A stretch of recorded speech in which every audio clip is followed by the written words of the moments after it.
Welcome to the Fear and Greed Afternoon Report for Wednesday, the 1st of March 2023. I'm Sean Aylmer.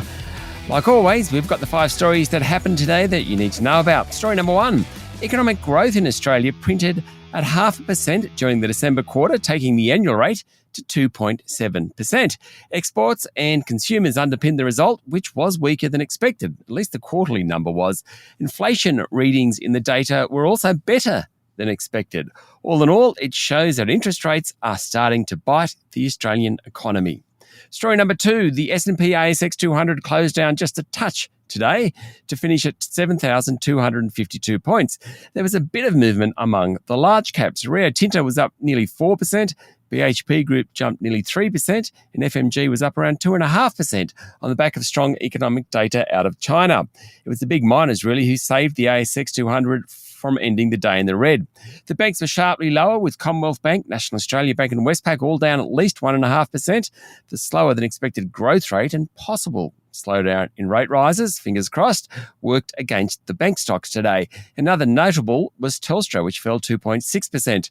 Gold Diggers, Ramelius Resources and Perseus Mining were among the best of the top 200, while Link Administration was the worst, down nearly 6%. Earnings season is over. Not anywhere near as much corporate news around. A little bit, though. AMP says it will push back the date of the sale of its domestic real estate and infrastructure equity business to Dexus. That's one of the final pieces of the splitting up the once blue-chip company. And Tyro Payments high-profile chair, David Thodey, has resigned. Story number 3, Downer EDI's Chief Financial Officer, Michael Ferguson, has resigned from the contractor 2 days after the group cut its full-year earnings guidance and 2 months after the group disclosed accounting irregularities. Back on Monday, the stock fell 24% after its half-year result, and investors demanded meetings with the Service Group's board. Now, long-time Downer Chief Executive Grant Fenn, who has run the Services Group for more than a dozen years, retired after the company reported its results on Monday. He's been replaced by Peter Tompkins, the company's former Chief Operating Officer. Now, Ferguson, who's been Downer's Chief Financial Officer since late 2016, will leave over the next 6 months. That means 2 of the company's 3 most senior managers have gone.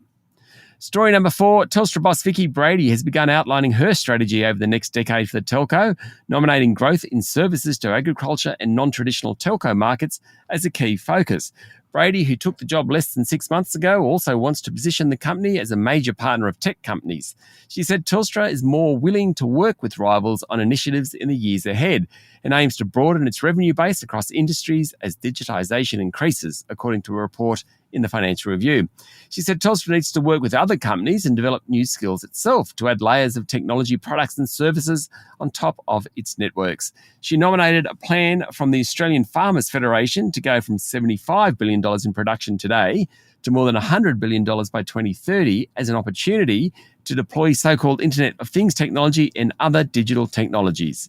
And finally, story number 5, I mentioned it earlier in the show. In good news for Australia's miners, factory activity in the world's second largest economy has improved more than expected, sending regional share markets higher. The Manufacturing Purchasing Managers Index rose to 52.6 last month, according to the Chinese National Bureau of Statistics. What's that mean? Well, it's the highest reading since April 2012. A non-manufacturing gauge measuring activity in the services and construction sectors also improved. Both indexes beat economists' expectations, and it's the first clear evidence that the Chinese economy is rebounding post-COVID lockdowns and the eventual dropping of the COVID zero policy. So that is good news for Australian companies and also for the Aussie dollar that jumped on that news. That's it for the afternoon report for Wednesday, the 1st of March, 2023. Don't forget to hit follow on the podcast and find Fear and Greed on LinkedIn, Instagram, Twitter and Facebook. Join Michael Thompson and I tomorrow morning for the Fast 5 by Fear and Greed, the top 5 business stories you need to know in just 5 minutes. I'm Sean Aylmer. Enjoy your evening.